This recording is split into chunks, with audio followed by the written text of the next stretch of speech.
नमस्कार, पशुपालन चैनल में आपका स्वागत है।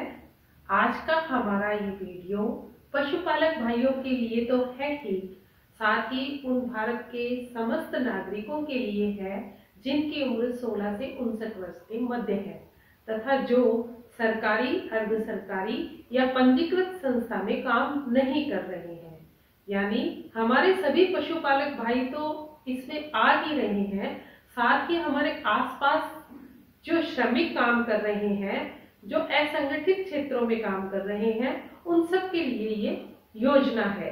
तो ये योजना क्या है, इसका लाभ आप कैसे ले सकते हैं और इसका फॉर्म भरने के लिए आपको क्या क्या डॉक्यूमेंट्स चाहिएंगे और ये योजना बनाई क्यों गई, इन सब की विस्तृत जानकारी हमारे डॉक्टर साहब आपको देंगे। तो आइए जानते हैं क्या है ये योजना। पूरा वीडियो देखें, बिल्कुल बीच में स्किप ना करें। चलते हैं जानकारी लेने के लिए।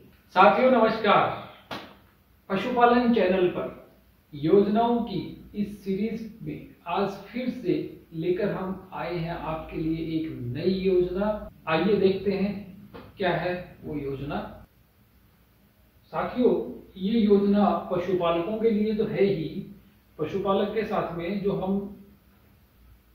जो खेतों में काम करते हैं या फिर दिहाड़ी मजदूर हैं, किसी भी तरह की मजदूरी करते हैं, या कोई भी इलेक्ट्रिशियन का, प्लम्बर का, मिस्त्री वगैरह का कोई काम करते हैं, जैसे पलदार, या फिर जैसे कोई कंस्ट्रक्शन वर्क वगैरह जैसा जो भी हो वो सब। तो कहने का मतलब ये है कि इस योजना के अंदर प्रत्येक वो व्यक्ति आएगा जो किसी भी तरह की मासिक वेतन पर नौकरी नहीं कर रहा हो। तो आइए जानते हैं आगे क्या है ये। तो अब मैं आपको योजना के बारे में थोड़ा सा ब्रीफ करूंगा और फिर उसके बाद मैं आपको बताऊंगा कि इसमें कैसे आपको आवेदन करना है और क्या इसके बेनिफिट्स हैं। भारत की जनसंख्या जैसा आपको पता है कि 135 करोड़ से अधिक है।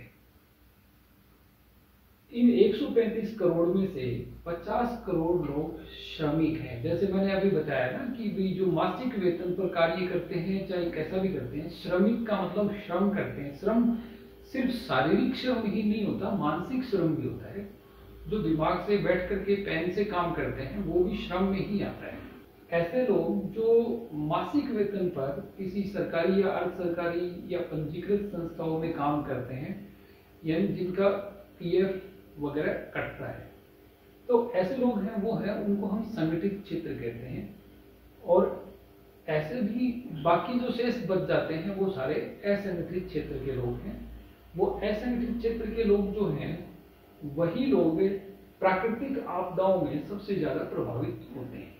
आपने और हमने ये देखा कि ये जो 38 करोड़ जो लोग हैं, यही वो लोग थे जिनको कोरोना काल में मदद की सख्त जरूरत थी, लेकिन आंकड़े नहीं होने के कारण सरकार भी उन तक मदद नहीं पहुंचा पाई।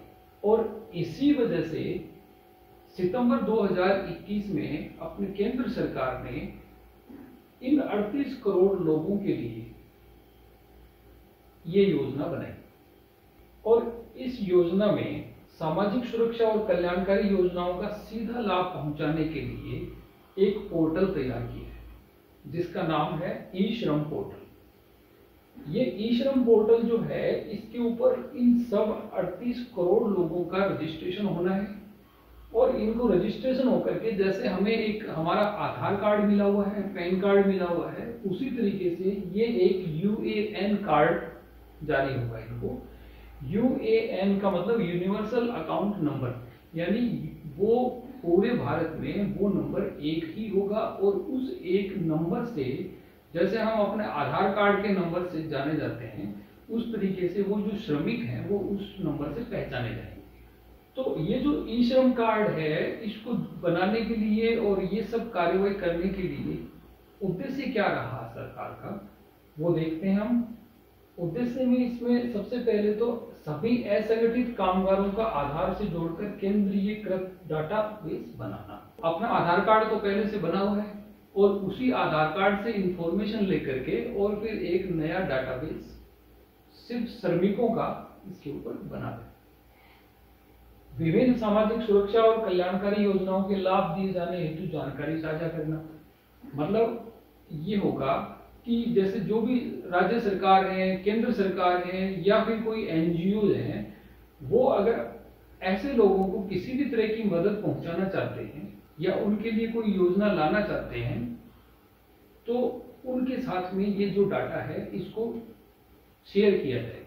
थर्ड वन इसमें है, भविष्य में प्राकृतिक आपदाओं व कोविड-19 जैसे किसी भी अन्य राष्ट्रीय संकट से निपटने के लिए केंद्र और राज्य सरकारों को एक व्यापक डाटाबेस उपलब्ध कराना। ये तो जैसे मैंने अभी बताया आपको कि राज्य सरकार और केंद्र सरकार है आपस में जो है डाटा को शेयर करेंगी। तो उससे क्या होगा कि जैसे राज्य सरकार है उसको भी ये पता रहेगा कि मेरा श्रमिक, मेरे राज्य का श्रमिक किस राज्य में कहाँ क्या काम कर रहा है, ताकि वो उनको मदद पहुंचा सके।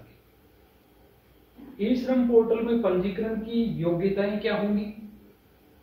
तो ई श्रम पोर्टल पर पंजीकरण के लिए 16 से 59 साल की आयु होनी चाहिए, असंगठित कामगार होना चाहिए और ईपीएफओ, ईएसआईसी या एनपीएस का सदस्य नहीं होना चाहिए। ये संगठन है जो अपना प्रोविडेंट फंड वगैरह का कटौती होती है या न्यू पेंशन स्कीम वगैरह की जो है योजनाएं, उनका सदस्य नहीं होना चाहिए। असंगठित कामगार कौन है? असंगठित कामगार, देखिए असंगठित कामगार संगठित क्षेत्र में भी हैं और असंगठित क्षेत्र में भी हैं। अभी असंगठित क्षेत्र में कौन है? जैसे गृह आधारित कामगार, यानी जो अपने घर में ही काम करते हैं, जिसमें जैसे पशुपालक आ जाते हैं ना। पशुपालक मतलब हम अपने घर में इनकम जनरेट करने के लिए यानी पैसा कमाने के लिए क्या काम कर रहे हैं, तो पशुपालन जो है वो भी एक जैसे डेयरी है, पैसा है। आप 2 गाय रखते हैं वो भी एक डेयरी कहलाती है, 20 गाय रखते हैं वो भी एक डेयरी कहलाती है, क्योंकि आप उससे वो आपका रोजगार है, वहां से आप इनकम जनरेट करते हैं अपने परिवार के लिए। लेकिन इसमें गृहिणी जो है वो नहीं आएंगे, क्योंकि गृहिणी जो होती हैं वो घर का काम करती हैं और उससे कोई आय जनरेट नहीं होती। स्टूडेंट हैं, छात्र हैं, वो नहीं आएंगे क्योंकि वो लोग अपने स्टडी करते हैं, पढ़ाई कर रहे हैं और वो कोई प्रकार का रोजगार नहीं कर रहे। स्वनियोजित कामगार का मतलब ये हो गया कि वो स्वयं से ही कोई काम कर रहे हैं, जैसे आपके इलेक्ट्रिशियन हैं, प्लम्बर हैं, बढ़ई हैं,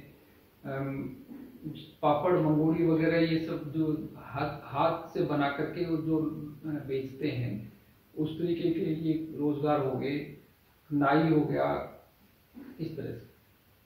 फिर मजदूरी पाने वाले कामगार जो किसी दूसरे के यहाँ डेली वेजेस पर काम करके मजदूरी लेते हैं, वो मजदूर वर्ग इसमें आ गया। जैसे हमारे घरों में बाई वगैरह काम करती हैं। फिर है अगला संगठित क्षेत्र। संगठित क्षेत्र में जो सरकारी कर्मचारी नहीं है और वो किसी ऐसी संस्था में काम कर रहे हैं जहां पर उसका ईएसआईसी या ईपीएफओ नहीं कटता हो।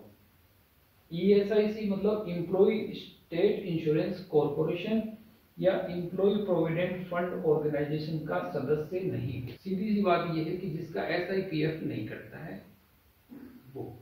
फिर है पंजीकरण के लिए क्या आवश्यक है। तो पंजीकरण के लिए आपके पास में एक तो आपका आधार कार्ड होना चाहिए जिसमें आपका आधार नंबर होता है। दूसरा, आपका आधार जो कार्ड है वो किसी एक मोबाइल से जुड़ा होना चाहिए, उसका मोबाइल नंबर आपके पास होना चाहिए, मोबाइल होना चाहिए, वो नंबर एक्टिव होना चाहिए। तीसरा, आईएफएससी कोड के साथ में बचत बैंक खाता संख्या। तो ये आपके बैंक की पासबुक की फोटो कॉपी आप अपने पास में रखें। देखिए, आधार कार्ड से अगर आपका मोबाइल लिंक नहीं है तो आप नजदीकी कोई सीएससी जो होती है, कॉमन सर्विस सेंटर जो सरकार ने बनाए हुए हैं, उन पर जा करके और आप ये अपना नंबर एक्टिव करवा सकते हैं। अब आते हैं हम ई श्रम पोर्टल पर। ई श्रम पोर्टल श्रम और रोजगार मंत्रालय ने असंगठित कामगारों का एक राष्ट्रीय डाटाबेस बनाने के लिए ई श्रम पोर्टल विकसित किया है, जिसे आधार के साथ जोड़ा जाएगा। इसमें क्या होगा? इसके अंदर नाम, व्यवसाय, पता, शैक्षणिक योग्यता, कौशल स्वरूप और परिवार इत्यादि का विवरण होगा, ताकि उनकी रोजगार क्षमता का अधिकतम उपयोग हो सके और उन तक सामाजिक सुरक्षा योजनाओं के लाभों का विस्तार किया जा सके। तो ये पर्पज है इसका, इस वजह से ये ई श्रम पोर्टल बनाया है। और ये है आपके ई श्रम पोर्टल की वेबसाइट https://www.eshram.gov.in। तो इस वेबसाइट पर जाकर के अपने को फॉर्म अप्लाई करना है। और मैं आपको एक दिखा देता हूँ डेमो कैसे होगी। साथियों, ये ई श्रम पोर्टल है। ई श्रम पोर्टल की वेबसाइट पर जैसे मैंने आपको बताया था अभी eshram.gov.in, eshram.gov.in वेबसाइट ओपन करते ही ये होम पेज आएगा। और इस होम पेज के ऊपर आपको यहाँ से लिखा है इसमें रजिस्ट्रेशन ऑन ई श्रम, ठीक है। और ऑलरेडी अगर आप रजिस्टर्ड हैं तो भी आपको अपडेट करना है यहीं से। तो यहाँ पर आप क्लिक करके और फिर इसके बाद में ये पेज ओपन होगा। इसके अंदर आपको अपना आधार लिंक जो मोबाइल नंबर है वो डालना है। फिर ये जो कैप्चा दिखाया गया है इस कैप्चे को यहाँ एंटर करना है। और ये आपको जैसे मैंने बताया था कि पीएफ और एसआई के आप मेंबर नहीं हो तो ये आपका नहीं होना चाहिए, इसलिए इसमें नो और नो ही रहेगा। अगर इसमें यस है तो फिर आप इसके लिए एलिजिबल नहीं होंगे। तो ये चीज करके आप जब सबमिट कर देंगे तो ओटीपी वेरीफाई करेगा। ये ओटीपी सेंड ओटीपी पे क्लिक करना है। सेंड ओटीपी पे क्लिक करके ओटीपी आएगा आपके पास। आपको ओटीपी वेरीफाई करना है। वेरीफाई करने के साथ ही आपका रजिस्ट्रेशन हो जाएगा। और फिर उसके बाद में आपको इसके अंदर आपकी योग्यता और आपका व्यवसाय वगैरह वो भरना है।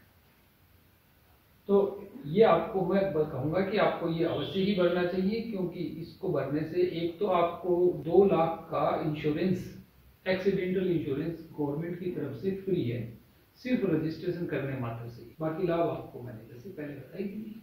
तो साथियों, इसमें अपना पंजीकरण अवश्य करवाएं। तो दोस्तों, आपने देखा ई श्रम पोर्टल पे आप अपना रजिस्ट्रेशन कैसे करते हैं।